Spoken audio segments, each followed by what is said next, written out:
जय माता दी। बोलिए अम्बे मात की जय।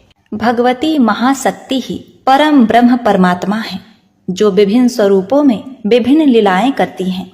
इन्हीं की शक्ति से ब्रह्मा विश्व की उत्पत्ति करते हैं। इन्हीं की शक्ति से विष्णु सृष्टि का पालन करते हैं और शिव जगत का संहार करते हैं। अर्थात यही सृजन, पालन और संहार करने वाली आद्या पराशक्ति है। ये ही पराशक्ति नवदुर्गा 10 महाविद्या हैं। ये ही अन्नपूर्णा, जगत धात्री, कात्यायनी, ललितांबा हैं। गायत्री, भुवनेश्वरी, काली, तारा, बंगला, षोडशी, त्रिपुरा, धूमावती, मातंगी, कमला और पद्मावती, दुर्गा आदि इन्हीं के रूप हैं।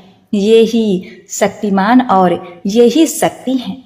ये ही नर और नारी हैं और ये ही माता और धाता तथा पितामह भी हैं। जय माता दी। जय हो जगत जननी माँ अंबिका भवानी। प्रिय भक्तगणों, आज से नित्य प्रति हमारे इस चैनल पर पूरे चैत्र माह में देवी भागवत महापुराण की कथाओं को सुनाया जाएगा।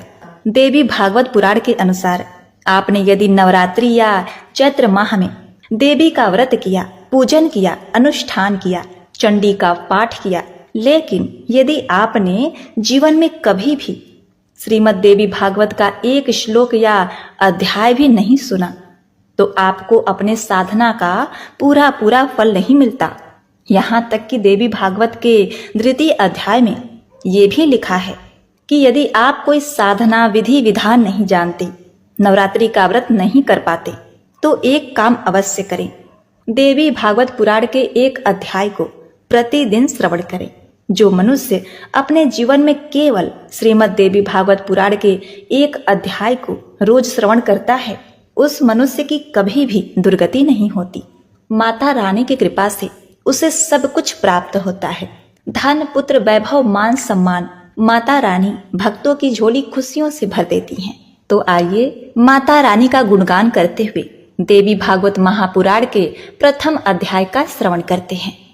पुराणों की परंपरा में 18 महापुराणों के साथ साथ 18 उपपुराण भी प्राप्त हैं।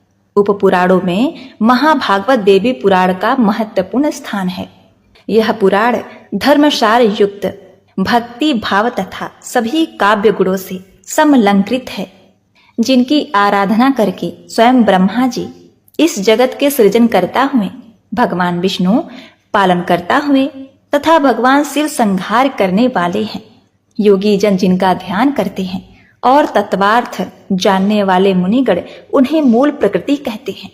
स्वर्ग तथा मोक्ष प्रदान करने वाली उन जगत जननी भगवती को मैं प्रणाम करती हूँ। इस पुराण के आदि वक्ता भगवान सदाशिव तथा श्रोता देवर्षि नारद हैं। एक बार नैमिषारण्य में शौनक आदि महर्षियों ने वेद वक्ताओं में श्रेष्ठ मुनिवर सूत जी से पूछा, हे महामुनि, अब आप स्वर्ग तथा मोक्ष का सुख प्रदान करने वाले उस पुराण का वर्णन कीजिए, जिसमें भगवती की उत्तम महिमा का अत्यंत विस्तार से वर्णन किया गया है और उसके यथाविधि श्रवण करने से दिव्य ज्ञान से रहित मनुष्यों में भी नवधा भक्ति उत्पन्न हो जाती है।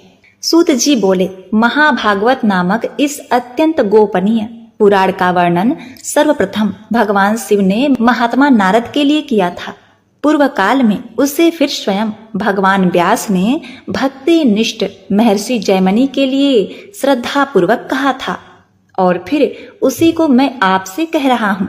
उसे प्रयत्न पूर्वक गोपनीय रखना चाहिए तथा कभी भी प्रकट नहीं करना चाहिए। इसके श्रवण करने तथा पाठ करने में द्विज को जो पुण्य प्राप्त होता है, भगवान शिव भी 100 वर्षों में उस पुण्य का वर्णन करने में समर्थ नहीं है, तो फिर मैं उसका वर्णन कैसे कर पाऊंगा, क्योंकि वह पुण्य असीम है। यह सुनकर सभी ऋषिगण विस्मित एवं अत्यंत हर्षित हुए।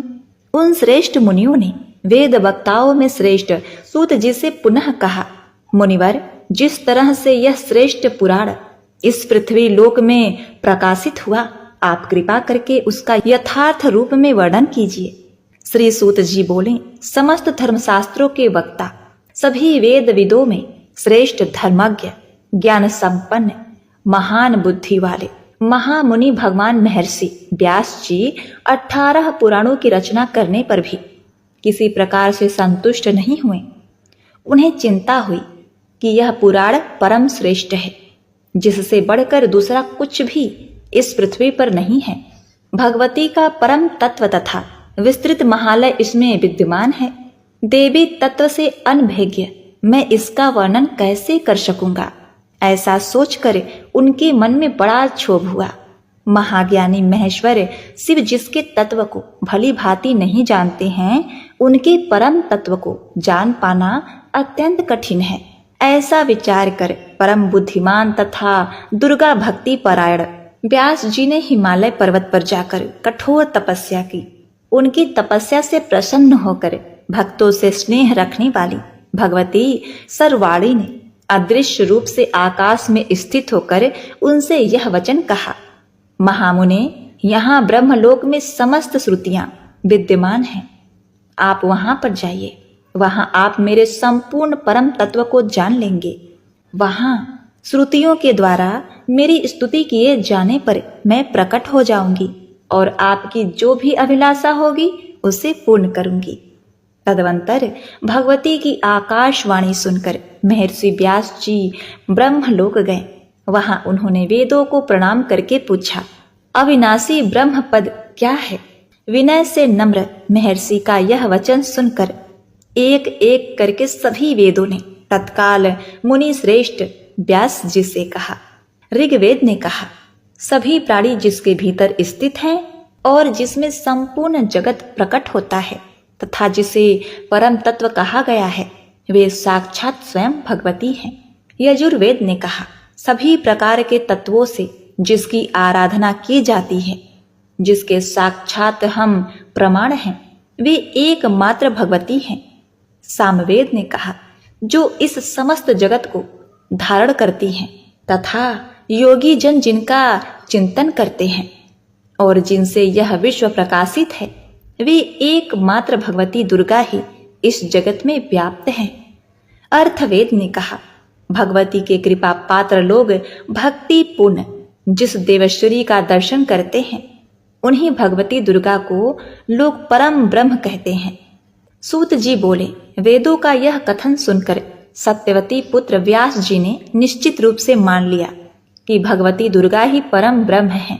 ऐसा कहकर उन वेदों ने महामुनि व्यास जी से पुनः कहा, जैसा हम लोगों ने कहा है वैसा हम प्रत्यक्ष दिखाई देंगे।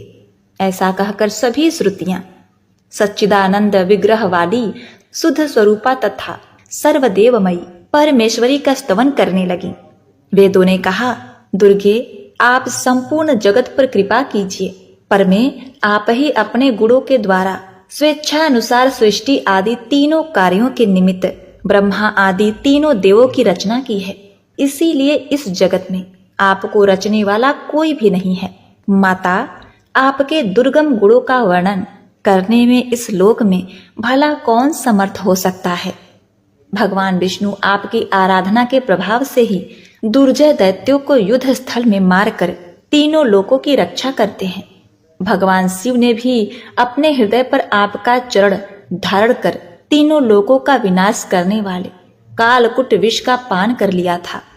तीनों लोकों की रक्षा करने वाली अंबिके, हम आपके चरित्र का वर्णन कैसे कर सकते हैं, जो अपने गुणों से माया के द्वारा साकार परम पुरुष के देह स्वरूपा को धारण करती हैं और जो पराशक्ति ज्ञान तथा क्रिया शक्ति के रूप में प्रतिष्ठित हैं, जिनकी उस माया से विमोहित शरीर धारणी प्राणी भेद ज्ञान के कारण सर्वांतर आत्मा के रूप में विराजमान आपको ही पुरुष कह देते हैं।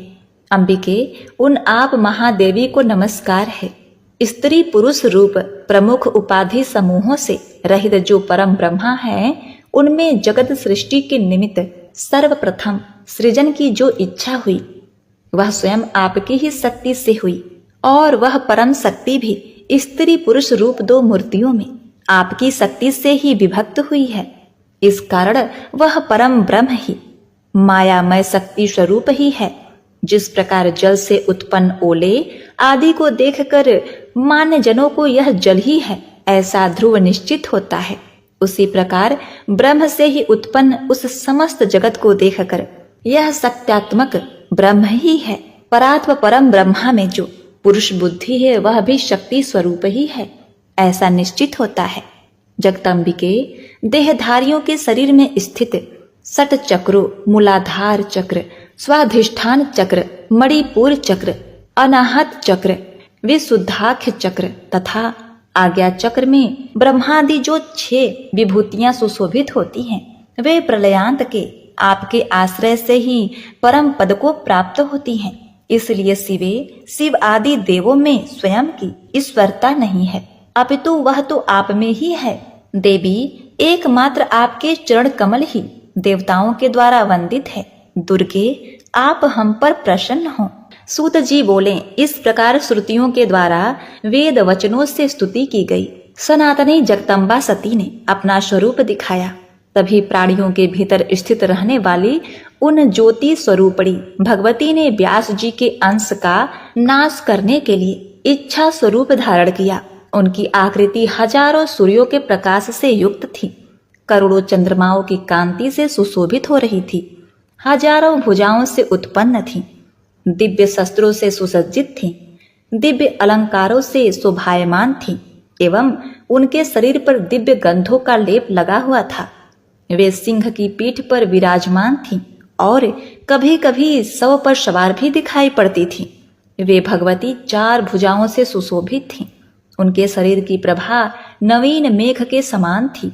वे क्षण क्षण में कभी 2, कभी 4, कभी 10, कभी 18, कभी 100 तथा कभी अनंत भुजाओं से युक्त होकर दिव्य रूप धारण कर लेती थीं। वे कभी विष्णु रूप में होकर उनके वाम भाग में लक्ष्मी का रूप धारण करके विराजमान दिखाई पड़ती थीं, कभी राधा सहित कृष्ण के रूप में हो जाती थीं, कभी स्वयं ब्रह्मा का रूप धारण करके उनके वाम भाग में भगवती के रूप में दृष्टिगत होती थीं और कभी शिव का रूप धारण कर उनके वाम भाग में गौरी रूप में स्थित हो जाती थीं। इस प्रकार उन सर्वव्यापिनी ब्रह्म स्वरूपणी भगवती ने अनेक प्रकार के रूप धारण कर व्यास जी का संशय दूर कर दिया। सूत जी बोले, इस प्रकार पराशर पुत्र व्यास जी भगवती का दर्शन करके उन्हें परम ब्रह्म के रूप में जानकर जीवन मुक्त हो गए। तदवंतर भगवती ने उनकी अभिलाषा जानकर उन्हें अपने चरण तल में स्थित कमल के दर्शन कराए। मुनि व्यास जी ने उस कमल के 1000 तलों में परमार्थ स्वरूप महाभागवत नामक पुराण को देखा। द्विजो तब सिर झुकाकर स्तुति करते हुए देवी को सादर प्रणाम करके कृत कृतज्ञ होकर वे महर्षि व्यास जी अपने आश्रम चले गए। उन्होंने भगवती के चरणों में स्थित कमल में परमाक्षर स्वरूप पवित्र महाभागवत पुराण का जिस रूप में दर्शन किया था, उसी रूप में उसे प्रकाशित किया। उन्होंने अत्यंत स्नेह पूर्वक मुझे यह पुराण सुनाया और मैंने उसे सुना तथा सम्यक रूप से हृदय में धारण किया। अब मैं स्नेह के कारण आप लोगों से उस पुराण का वर्णन करूंगा। आप लोग प्रयत्न पूर्वक इसे गुप्त रखिएगा। हजारों अश्वमेघ तथा सैकड़ों वाजपेय यज्ञ इस महाभागवत पुराण की 16वीं कला के भी तुल्य नहीं है। इस प्रकार महापातकी प्राणियों की भी रक्षा के लिए इस भूलोक में महाभागवत पुराण प्रकाशित हुआ। इस प्रकार महाभागवत पुराण के अंतर्गत श्री सूत सौनक वाक्य ने महाभागवत प्रकाशन नामक पहला अध्याय पूर्ण किया। शारदा माता सुमिर के गणपति शीस नवाए, कथा कहूँ माता की सुने कष्ट कट जाए। जय माता दी। ओम नमः शिवाय। प्रिय भक्तगणों, आज आप श्रवण करेंगे 3 कल्याणकारी माताओं की कथा। दशा माता, मनसा माता, शीतला माता, ये तीनों माताएं जो भक्तों की तारिणी हैं। दशा माता की कृपा से व्यक्ति की खराब दशा बदल जाती है, परिवार में सुख शांति बनी रहती है। दशा माता की कृपा जिस पर बरसती है, उस भक्त का वैवाहिक जीवन सुखमय हो जाता है। पति से मान सम्मान प्रेम प्राप्त होता है। पति की कमाई में बरकत होती है। प्रिय भक्तों, मनसा माता की कृपा पाने वाले भक्तों का सुहाग अखंड हो जाता है। पति पर आई मुसीबत टल जाती है। उन्हें विष, सर्प, अकाल मृत्यु का भय नहीं होता। और शीतला माता की कृपा से परिवार के सदस्य निरोगी तथा सुख से रहते हैं। ये माता अपने भक्तों की दरिद्रता को साफ करके फेंक देती हैं, उन्हें धन संपत्ति देती हैं, कई पीढ़ियों तक धनवान तथा रोग मुक्त होता है। देवी भागवत पुराण में शक्ति स्वरूपा पार्वती माँ ने नारद जी के पूछने पर इन 3 माताओं की महिमा बताई थी कि जो भी भक्तगण इन 3 तरह के सुख देने वाली तीनों माताओं की वंदना, पूजा, भजन करता है तथा व्रत कथाओं को सुनता है, वह सभी प्रकार से सुखी हो जाता है। इन तीनों माताओं का संयोग अनंत गुना फल देने वाला होता है। तो प्रिय भक्तगणों, इससे पहले कि हम कथा को शुरू करें, आपसे निवेदन है कि यदि आप चैनल पर नए दर्शक हैं तो चैनल को सब्सक्राइब कर दीजिए। साथ ही कमेंट में जय माँ भवानी जरूर लिखें। हे माँ भवानी, जो भी भक्तगण चैनल को सब्सक्राइब करके वीडियो को लाइक करें, उनकी सभी मनोकामनाओं को पूर्ण करना। जय माता दी। तो प्रिय भक्तगणों, यदि आप इस कथा को सुन रहे हैं तो पूरा सुनिएगा, इससे मन चाहे फल की प्राप्ति होती है। सबसे पहले आइए सुनते हैं दशा सुधारने वाली, सुख शांति देने वाली दशा माता की कथा। एक राजा की 2 रानियां थीं। राजा की सबसे प्यारी रानी का नाम लक्ष्मी था और दूसरी रानी का नाम कुललक्ष्मी था। एक दिन लक्ष्मी रानी क्रोधित होकर लकड़ी का पाटा लेकर मलिन कपड़े पहनकर कोप भवन में जाकर लेट गई। राजा ने लक्ष्मी से पूछा, तुम कोप भवन में क्यों पड़ी हो? तुम क्या चाहती हो? रानी बोली, कुललक्ष्मी को देश निकाला दे दीजिए, क्योंकि मैं कुललक्ष्मी को पसंद नहीं करती, वह मेरी सौत है। प्रिय भक्तगणों, वह राजा रानी से बड़ा ही प्रेम करता था, इसलिए वह रानी की बातों को टाल नहीं सकता था। अगर टालता तो रानी उससे नाराज हो जाती। अब इसलिए राजा बड़ा ही असमंजस में पड़ गया कि कुललक्ष्मी रानी थी, इसलिए उसे निकाल देने से राजा की बदनामी होने का डर था। इसलिए रानी को पिहर छोड़कर आने की बात वह सोचता है। राजा ने पटरानी को एक रथ में सवार कराया और स्वयं घोड़े पर चढ़कर रथ के साथ चलने लगा। एक बीहड़ जंगल में पहुंचकर राजा ने रथ को रुकवाया, पालकी ढोने वाले को वहां से हट जाने को कहा। राजा रानी को उस जंगल में छोड़कर घोड़े पर सवार होकर अपने महल में आ गया। कुललक्ष्मी अपने पति राजा का इंतजार कर रही थी। इंतजार करते करते उसे रात हो गई। रानी को बहुत प्यास लगी। वह रथ से उतरकर पानी की तलाश में चलने लगी। रानी ने आसपास पानी खोजा, परंतु उसे कोई जलाशय नहीं दिखाई दिया। रानी ने एक सारस के जोड़े को एक तरफ जाते हुए देखा। रानी कुललक्ष्मी सारस के जोड़े के पीछे पीछे चलती। चलते चलते वह एक नदी के किनारे पहुंच गई। रानी ने सोचा कि मैं यहाँ स्नान करके उसके बाद पानी पीकर अपनी प्यास बुझाती हूँ। रानी ने वहां स्नान किया और स्नान करने के बाद पानी पीकर अपनी प्यास बुझाई। उस समय कुछ अन्य स्त्रियां भी स्नान कर रही थीं। स्नान करने के बाद उन स्त्रियों ने दशा माता का डोरा लिया। उसके बाद एक डोरा बच गया। उन्होंने रानी से डोरा लेने का अनुरोध किया। रानी डोरा लेकर अपने रथ में आकर बैठ गई। दशा माता ने रानी की परीक्षा लेने के लिए एक बुढ़िया का वेश धारण करके उनके रथ के पास आई। वह रानी से बोली कि बेटी, यहाँ बैठी क्या कर रही हो? रानी ने बुढ़िया से कहा, पहले आप बताओ कि आप कौन हो? बुढ़िया ने उत्तर दिया, मैं तुम्हारी मौसी हूं। तब रानी उसके गले लगकर रोने लगी।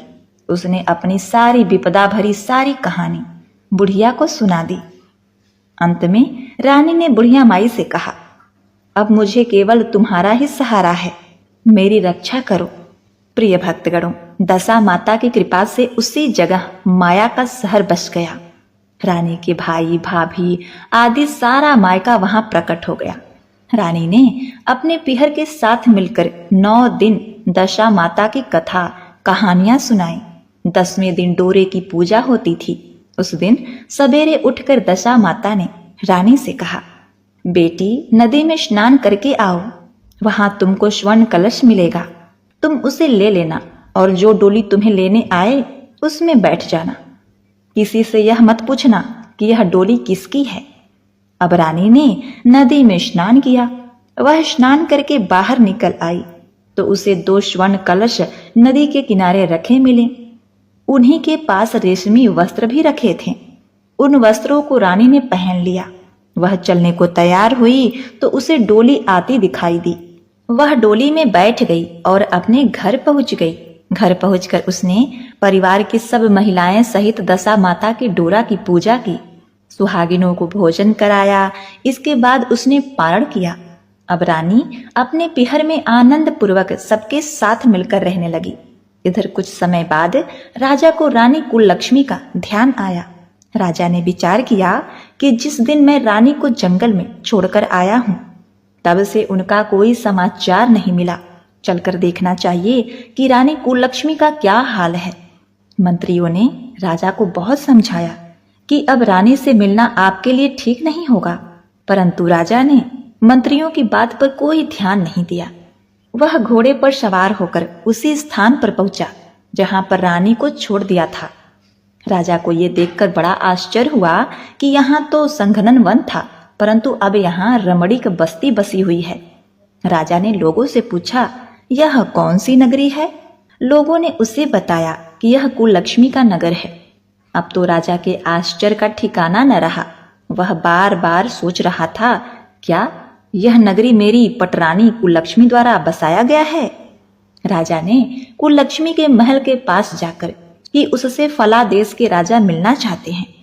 रानी ने राजा को पहचान कर मिलने से मना कर दिया, परंतु मौसी ने, जो कि दशा माता थी, उसे समझाती हैं कि हे बेटी, हमारे हिंदू धर्म में पति परमेश्वर माना जाता है।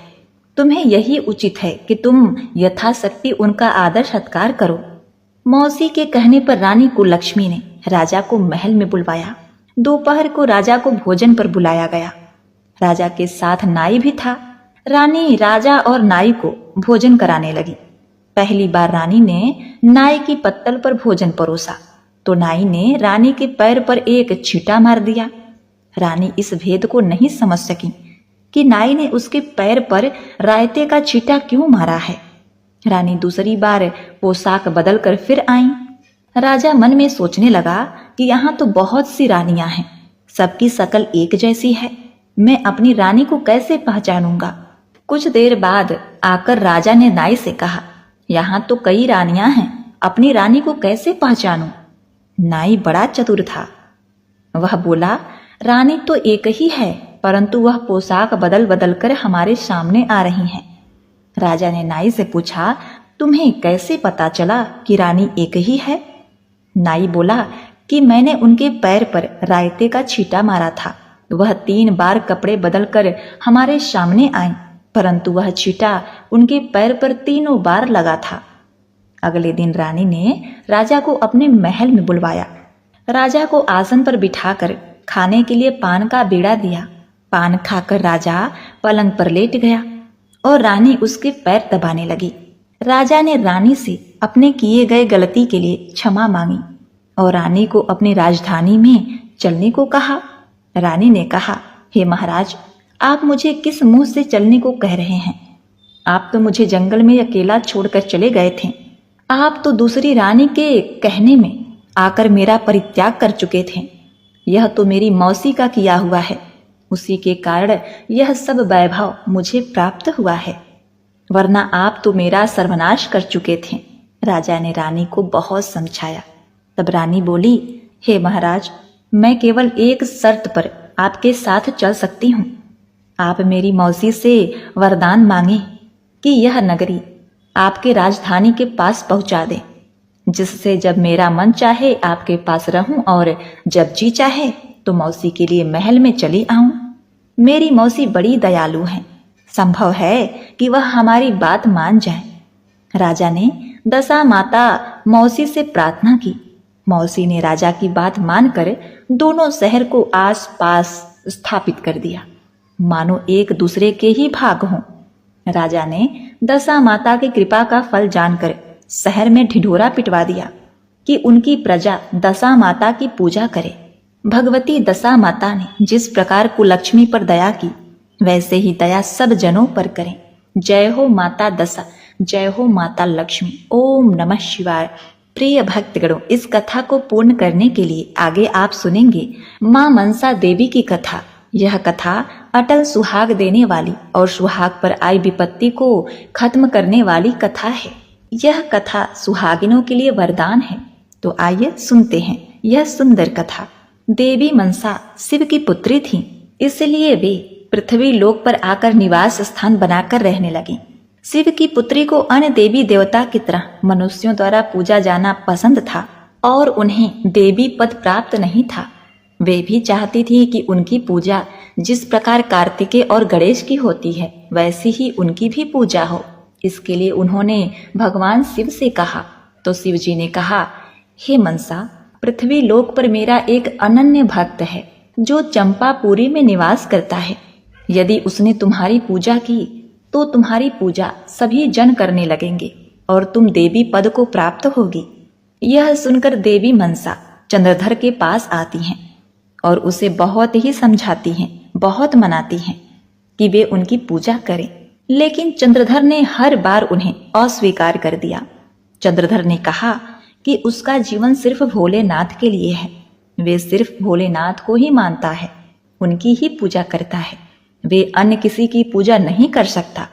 अब क्या था, मनसा देवी ने चंद्रधर से बलपूर्वक अपनी पूजा करानी चाहिए, पर वह तैयार नहीं हुआ। उसने कहा कि शिव के अलावा इस दुनिया में उसका अन्य कोई भगवान नहीं है। इससे क्रोधित होकर मनसा देवी ने एक एक करके उसके 7 पुत्रों को मार डाला। उसके बाद चंद्रधर की पत्नी की प्रार्थना पर मनसा के वरदान से एक पुत्र का जन्म हुआ और उस पुत्र का नाम था लखनदर। और चंद्रधर ने अपने पुत्र का विवाह अपने मित्र की पुत्री बिहुला के साथ करा दिया, जो बहुत ही गुणवान, संस्कारी और सुशील सभ्य स्त्री थी। वह पति परायण थी, लेकिन यहाँ पर भी चंद्रधर ने माता मनसा देवी की पूजा करना स्वीकार नहीं किया। यहाँ पर भी मनसा देवी को अपमानित होना पड़ा। भरपूर प्रयास के बाद भी जब चंद्रधर पूजा करने को तैयार नहीं हुआ तो मनसा देवी ने अपने ही वरदान से जन्मे चंद्रधर के पुत्र लखेंदर को सुहाग रात के दिन ही डस लिया। वहीं लखेंदर की पत्नी बिहुला महान सती थी।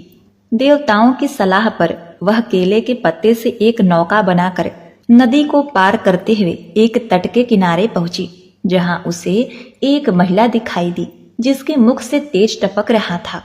वह महिला साक्षात माता मनसा देवी थी। वह तो पग पग पर बिहुला का साथ दे रही थी। वे तो बस चंद्रधर से ही क्रोधित थी। बिहुला तो उनकी भक्त थी, इसीलिए उन्होंने बिहुला को रास्ता दिखाया और कहा कि यदि वह स्वर्गलोक में पहुंच जाए जहां देवताओं का सभा हो रहा है तो उसके पति जीवित हो सकते हैं। उसके लिए उसे यह नदी पार करके वैतरणी नदी पार करते हुए यमलोक को होते हुए स्वर्ग जाना पड़ेगा। अब इसके लिए बिहुला तैयार हो जाती है। बिहुला अपने पति को उस नौका पर लेकर नदी को पार करते हुए आगे बढ़ती है। कई दिन बीत जाते हैं। उसके पति का शरीर अब सड़ने गलने लगता है। उसके पति के शरीर से कीड़े निकलने लगते हैं। फिर भी बिहुला ने तनिक भी धैर्य नहीं खोया और ऐसा करते करते वह ऐसे स्थान पर पहुंचती है जहां उसे आभास होता है कि वह बैतरणी नदी के पास आ गई है। वहां पर बिहुला ने गाय माता का स्मरण किया कि हे गाय माता, यदि मैंने तुम्हारी सेवा पूर्ण भक्ति भाव से की है तो तुम मेरे पति के साथ मुझे बैतरणी नदी पार करा दो। अब वहां पर गाय माता प्रकट हो जाती हैं और गाय माता का पूंछ पकड़कर बिहुला अपने पति के साथ बैतरणी नदी पार कर जाती है। बैतरणी नदी पार करने के बाद वह यमलोक में पहुंचती है, जहां पर यमराज थे और वे देवताओं के सभा में जाने के लिए तैयार हो रहे थे। वहां पर बिहुला ने उससे आग्रह किया कि हे यमदेव, आप मेरे पति के साथ मुझे स्वर्गलोक में ले चलिए। वहां पर मुझे एक साथ सभी देवताओं का वंदना करना है। मुझे अपने पति को फिर से जीवित करना है। यह सुनकर यमराज ने उससे 3 प्रश्न किए जो कि अत्यंत ही कठिन थे। बिहुला ने अपने समझदारी से तीनों प्रश्नों के उत्तर सही सही दे दिए। इससे यमराज अत्यंत ही प्रसन्न हुए।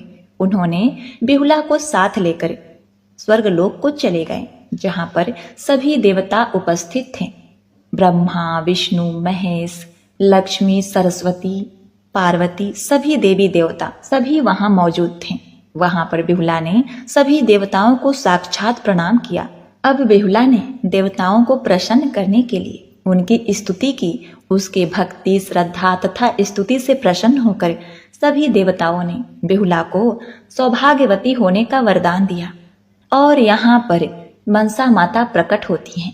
उन्होंने बिहुला के पति लखेंद्र को पुनः जीवित कर दिया। अब बिहुला अपने पति के साथ पुनः पृथ्वी लोक पर आ जाती है। बिहुला को सही सलामत अपने पति के साथ देखकर चंद्रधर बड़ा ही प्रसन्न होता है। उसका एक ही पुत्र जो कि अब जीवित हो चुका था। अब चंद्रधर ने माता मनसा देवी से हाथ जोड़ते हुए कहा, हे देवी, मेरा दाहिना हाथ सदैव शिव जी को जल अर्पण करने के लिए है। मैं दाहिने हाथ से शिव का पूजा करता हूँ, किंतु मैं आपकी पूजा अपने बाएं हाथ से करूंगा। इसलिए आज से सभी भक्त आपकी पूजा बाएं हाथ से ही करेंगे। हे देवी, आपकी महिमा अपरंपार है। मैं आज से आपको देवी के रूप में पूजता हूँ। ऐसा कहने के बाद चंद्रधर ने विधि पूर्वक अपने बाईं हाथ से माता मनसा देवी की पूजा अर्चना की। अब यह सब देखकर मनसा देवी ने चंद्रधर के 7 पुत्रों को भी जीवित कर दिया। अब चंद्रधर का जीवन सुखपूर्वक व्यतीत होने लगा। उसके घर में सुख, शांति, समृद्धि आ गई और बिहुला अखंड सौभाग्यवती हो गई। तो प्रिय भक्तगणों, साथ ही भगवान शिव ने माता मनसा देवी को वरदान दिया कि वह जगत में देवी के रूप में पूजी जाएंगी और उनकी पूजा करने वालों की सभी मनोकामनाएं पूरी होंगी। इसी परंपरा को लेकर आज भी झारखंड के तमाम क्षेत्रों में मनसा देवी की पूजा बड़ी ही धूमधाम के साथ की जाती है। जय हो मनसा देवी। अपने सभी पुत्रियों, सभी भक्तगणों के सुहाग को अटल रखना, अखंड रखना, उनके मांग की लालिमा बनाए रखना। जय माता दी। तो प्रिय भक्तगणों, अंत में आप सुनेंगे सभी सुखों को देने वाली, रोग दुख दूर करने वाली शीतला माता की कथा। एक समय की बात है, शीतला माता ने सोचा कि चलो आज देखती हूँ कि धरती पर मेरी पूजा कौन करता है, कौन मुझे मानता है। यही सोचकर शीतला माता धरती लोक पर एक गांव में आई और उन्होंने देखा कि गांव में उनका एक भी मंदिर नहीं है और ना ही उनकी पूजा होती है। माँ शीतला देवी गांव की गलियों में घूम रही थी। तभी एक मकान के ऊपर से किसी ने चावल का उबला हुआ पानी नीचे फेंका। वह उबला पानी शीतला माता के ऊपर गिर पड़ा, जिससे शीतला माता के शरीर में फोड़े छाले पड़ गए। शीतला माता के पूरे शरीर में जलन होने लगी। शीतला माता गांव में इधर उधर भाग भाग के चिल्लाने लगी। प्रिय भक्तगणों, यह तो माता की लीला थी। वे कहने लगी, अरे मैं जल गई, मेरा शरीर तप रहा है, जल रहा है, कोई मेरी सहायता करो। लेकिन उस गांव में किसी ने शीतला माता की सहायता नहीं की।